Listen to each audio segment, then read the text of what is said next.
Hello, my darlings. How are you? It is the 10th of November here in Australia. It is the end of spring. The weather is heating up. The light streaming in is beautiful.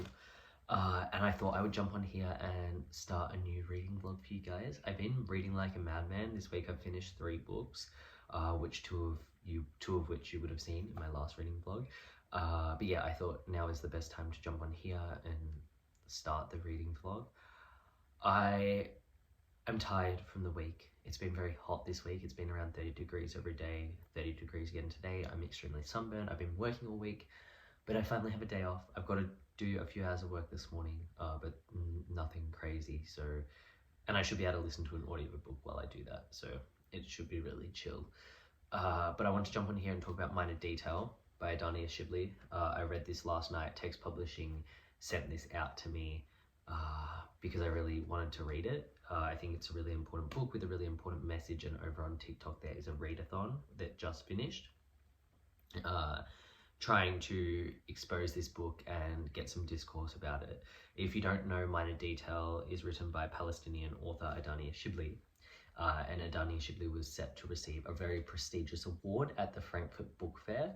However, the award was revoked on the premise of the war in Israel and Adania Shibley being Palestinian, which I think there's a lot to say about that. I think it shows how far we have to come as a community and literature's role in silencing people. Erasure of Palestinian voices will not help anything. Erasure of certain community groups isn't how we educate ourselves. It's not how we learn. It's not how we coexist. And silencing people, as I said, just so backwards. But the community is trying to rally around Adania Shibley to try and get this award back to her because she deserves it. If you don't already know, this book is a dual narrative split timeline book. The first half of the book following a soldier a year after the Nakba in 1948, if I'm correct. Yep. And it follows this soldier, this sergeant, as he rapes and murders a young Palestinian girl. It's harrowing, it's devastating, and then the second timeline is present day, which follows a journalist as she becomes infatuated and almost obsessed with this case on finding out the details of it. And yeah, I don't want to give too much away. It's very short, so you get given and fed this information very quickly, and tension and pacing is something that has been masterfully done in this book. Adania Shibley forces you to look the violence in the eyes due to how it's written. There are these small passages in the first half of the book that are so intense and so devastating, but you just have to keep reading. So yeah, I have so many thoughts on this, but I feel like I'm not really qualified to give them. But yeah, please read this book. It's really important. Fitzcarraldo publishes it in other places. The edition is beautiful, as with all Fitzcarraldo, so definitely go on and check it out if you have the means to do so. I think it's a really good way of educating ourselves in a time like this when I feel powerless almost. But I definitely feel better off and a little bit more educated after reading this. So yeah, Minor Detail by Adania Shibley. I really enjoyed it and I've read it so quickly. It's very short, it's like 200 pages, pacing is exquisite, so yeah. Minor Detail. I have been reading on audiobook for the past few weeks, Bellies by Nicola Dinan. This is the book club pick for Grandpa's Book Club. Ignore Mr. Dinosaur. This is what I use for like my audiobook reads. I'm listening to it on Spotify. It's included in the membership, so that's slay. I think I've actually only got like 50 pages to go of this, so I'm going to listen to that and try and finish it today. This is fine. It's nothing like, I don't know. I'll give you more of my thoughts once I finish it, but I'm not like enamored with it. It's sort of just like, it's alright. It's a good enough read. And I think I have something to say on the plottiness of this book. I don't think I'm really enjoying those kinds of books at the moment, regardless of what they are. And it's a bit long-winded, drawn out. So I don't know. We'll see what the ending does and see if it brings it home for me. But yeah. And then I want to ask you guys, well, I guess you can't give me an answer, but I need to pick my next read. Now, I don't think I want to read it so late in the day because it's by Clay Keegan. It's just going to be too short. I've been reading too many short books. I need to read a longer book, I think. So I think this might be out of the question. I really want to read Juno Loves Legs because I've been putting it off. I don't know why. This is only 300 pages and apparently it's like just kids. So it might be the vibe. I don't know. And then I've got Getting Lost by Annie Ono. I don't know why, but I thought I had Simple Passion because I was watching Renee's vlog and Simple Passion came up and I was like, oh, I have that, I'm gonna read it. But then I realized I don't. I have Getting Lost. So I don't know if this is gonna be as good, but this is also around the same length. So I don't know. I need to decide. Maybe I'll put a thing on my Instagram story and let someone else decide for me and then start that today. Maybe I'll even try and read it all this weekend. I have 3 days off. Well, today included. Friday, Saturday, Sunday. And I will probably go to the beach this afternoon. So that'll be a good chunk of time that I can just sit in the sun and read. So yeah, they're my updates. I've got to go do some work now. It was fun talking to you, but I shall speak to you when I speak to you. Maybe I'll be a little bit more sunburned. We'll see. So yeah. Talk to you soon.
Been a few days now.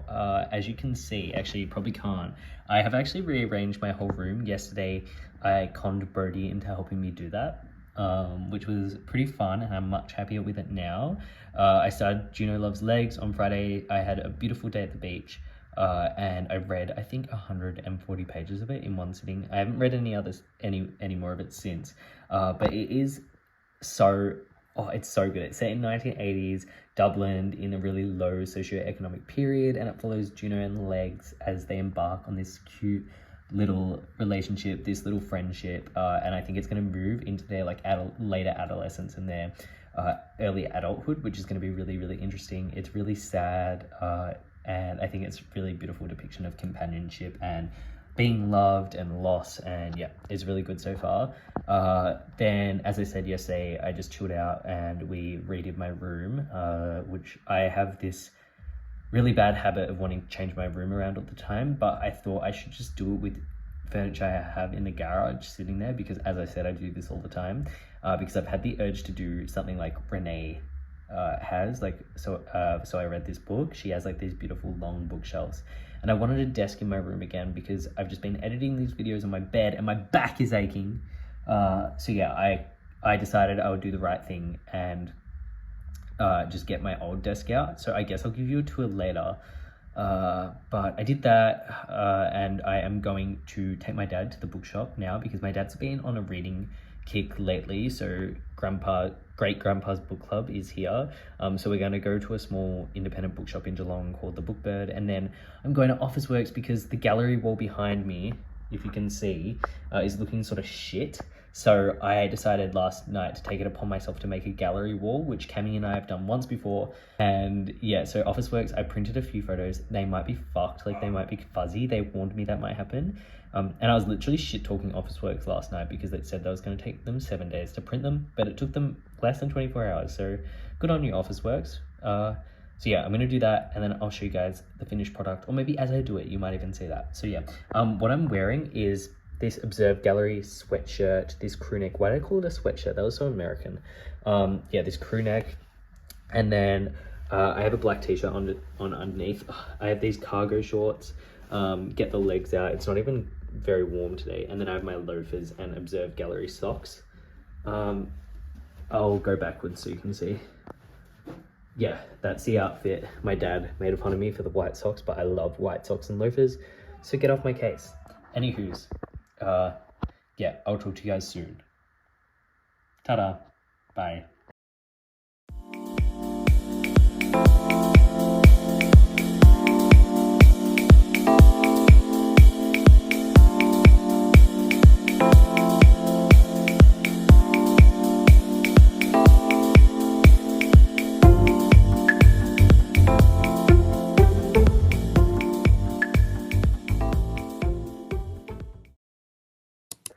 Alright, so as you can see, that was hectic and crazy and way more difficult than I thought it would be. Cammy literally just did the whole thing for me.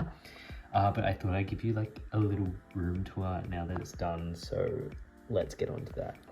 So from my door, here's my door.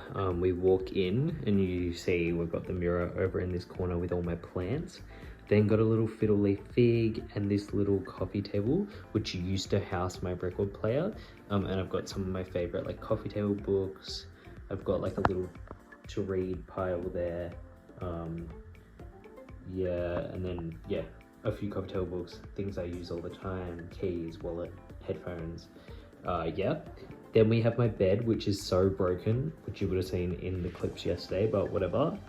I then have this painting, which I was debating on moving to this wall, but I think I'm actually pretty happy with it here because it sort of draws your attention as you walk in the door. Then I have my bedside table, which has that cute little lamp, coffee cup that I really need to get rid of, which I was just drinking before, and yeah. Then we have my bookshelf, which I reorganized yesterday, and I think she's looking cute. Like I put all my favorites on this like middle shelf here. My TBRs down there next to the painting, some photos, some art, a gyro. Then my records are also down here. And then I have all my YA books that I don't really want to see, but I want to keep down there. And then just a few miscellaneous books as well, a few plants. And then we go into the main event. Here's my desk. And my record player's on there as well, a lamp, and then the gallery wall. So we have a New Yorker print, some random art print I found on Pinterest. My darling boy art, he gave this to me. It's beautiful. It's a paint study of Henry Scott Chuk, which I love so much. It's got a lovely message on the back as well. I have this print that I got at this like image that I got from the NGB a while ago. I don't know what it's called. Yep, Paris Review magazine. Pretty cute, the latest edition. This other random art work, and this one as well. Jake Lovett, I think he's his name, the artist. I have a piece of his art also on my back. But I think the blues all tie in nicely together. So Cammy did a pretty good job of this. I'm pretty impressed. Good job, Cam. Shout out. So yeah, I think that looks extra cute. I'm pretty happy with it. And yeah, tonight I'm just gonna read. I have work tomorrow. My 3-day weekend is over. But yeah, I'll talk to you soon. Hello, my sassy little animals. How are you? It is Friday now. I've had the day off, but I thought I should close out this vlog. I was waiting to get a chance to speak to you guys about Juno Loves Legs, seeing as that was what this reading vlog was following. I finished it on Tuesday, I think. So I've started on Friday, didn't read anything till Monday, and then finished it Tuesday. So I think I read 150 pages in the first sitting, 50 in the next, and then 100 in the next or so. And this book was fantastic. One of my new favorites. It's as if Shuggy Bain and Just Kids had a baby. It's set in 1980s Dublin, so it was quite economic lull, period of political distrust. A lot of people were struggling to survive in the time that this is set in, and it follows Juno and Legs as they embark on this all-consuming childhood friendship, this bond that follows them all the way into the verge of adulthood, and it just deals with so many important topics in such an elegant way. The prose and the dialogue is exquisite, and it's just so realistic, and I feel like Carl Geary just builds these characters into something that you love so much. And the reason I say it's like Just Kids is because of the dynamic between Juno and Legs. Juno being this punk, this outspoken young woman who fights for what she believes in, and Legs being this flamboyant young boy who is enamored with Legs, and vice versa. They're both enamored with each other, and they have this deep-rooted bond that can't be broken regardless of what happens. This book has so many queer undertones. It just talks about what it means to be young, what it means to be hurt, what it means to find yourself and to lose someone. It grapples with grief. It grapples with so many things, and I feel like I'm doing a disservice to this book by talking about it, because I feel like you just need to read it for yourself. The cover is also really beautiful, and this is what you imagine them to look like. So yeah, I was pretty enamored with this book. I really enjoyed it. I definitely think it's going to be up there in my favorites for the year. So yeah, that's about it. Hope you enjoyed this vlog. I'll be back with another vlog soon, and I'll talk to you then, you cheeky little meerkats. Toodaloo. Goodbye. Ta-da.